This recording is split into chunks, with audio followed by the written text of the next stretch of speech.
ತಿಮ್ಮಾಪುರ್ ಅವರ ಭ್ರಷ್ಟಾಚಾರದ ಆರೋಪ ಸಾಕಷ್ಟು ವಾಗ್ದಾಳಿ ಮಾಡ್ತಾ ಇದ್ದಾರೆ. ನೋಡಿ, ಹಿಂದೆ ಕೂಡ BJPಯವರು ಇದನ್ನು ಪ್ರಸ್ತಾಪ ಮಾಡಿದರು.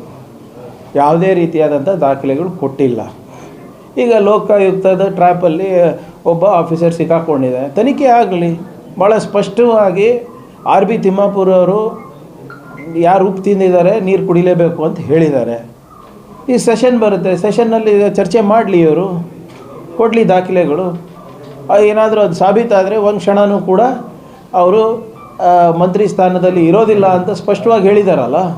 BJPಯವರು ಹಿಟ್ ಆ್ಯಂಡ್ ರನ್ ಮಾಡೋದು ನಿಲ್ಲಿಸಬೇಕು. ಇವತ್ತು ನಮ್ಮ ವಿರೋಧ ಪಕ್ಷದ ನಾಯಕರು ಸ್ಟೇಟ್ಮೆಂಟನ್ನು ನೋಡಿದೆ ಪೇಪರ್ಗಳಲ್ಲಿ. 2,000 ಕೋಟಿ 3,000 ಕೋಟಿ ಅಂತ ಅವ್ರು ಯಾವುದೋ ಒಂದು ನೋಷ್ನಲ್ ಆಗಿ ಕೊಟ್ಟಿದ್ದಾರೆ. ಸುಮ್ಮನೆ ಅವ್ರದ್ದೇ ಒಂದು ರಾಮಂಗೆ ಒಂದು ಲೆಕ್ಕ, ಕೃಷ್ಣಗೆ ಒಂದು ಲೆಕ್ಕ ಅಂದ್ಬಿಟ್ಟು ಕೊಟ್ಟಿದ್ದಾರೆ. ಇದು ಎಲ್ಲಿಂದ ಬರುತ್ತೆ ಅಂದರೆ, ನಿಮಗೆ ನೆನಪಿದ್ರೆ ಈ 2G ಸ್ಕ್ಯಾಮ್ ಆಗಿದೆ, 3G ಸ್ಕ್ಯಾಮ್ ಆಗಿದೆ ಅಂತ ಹೇಳಿದ್ರಲ್ಲ ವಿನೋದ್ ರಾಯ್ ಅವರು. ಮತ್ತು ಪಬ್ಲಿಕ್ನಲ್ಲಿ ಅಪಾಲಜಿ ಕೇಳಬೇಕಾಗಿತ್ತು ಸುಪ್ರೀಂ ಕೋರ್ಟ್ ಆದೇಶ ಆದಮೇಲೆ. ಅಂಥದ್ದು ಯಾವುದೂ 2G ಸ್ಪೆಕ್ಟ್ರಮ್ ಸ್ಕ್ಯಾಮೇ ನಡೆದಿಲ್ಲ, ಸುಮ್ಮನೆ ಇವ್ರು ಹೇಳ್ತಾ ಇದ್ದಾರೆ ಅಂತ ಪ್ರೂವ್ ಆದಮೇಲೆ. ಹಾಗೆ ಅದೇ ಒಂದು ಪ್ರವೃತ್ತಿ ಬೆಳೆಸ್ಬಿಟ್ಟಿದ್ದಾರೆ BJPಯವರು. ಒಂದು ಲೈಸೆನ್ಸಿಗೆ ಇಷ್ಟು ಅಂದರೆ 10 ಲೈಸೆನ್ಸಿಗೆ ಅಷ್ಟಾಗುತ್ತೆ, 1000 ಲೈಸೆನ್ಸಿಗೆ ಇಷ್ಟಾಗುತ್ತೆ, ಅದಕ್ಕೆ ಇಷ್ಟು ಭ್ರಷ್ಟಾಚಾರ ಮಾಡಿದ್ದಾರೆ ಅಂತ. ಕೊಡಲಿ ಸ್ವಾಮಿ, ಎಲ್ಲ ದಾಖಲೆಗಳು ಕೊಡಲಿ.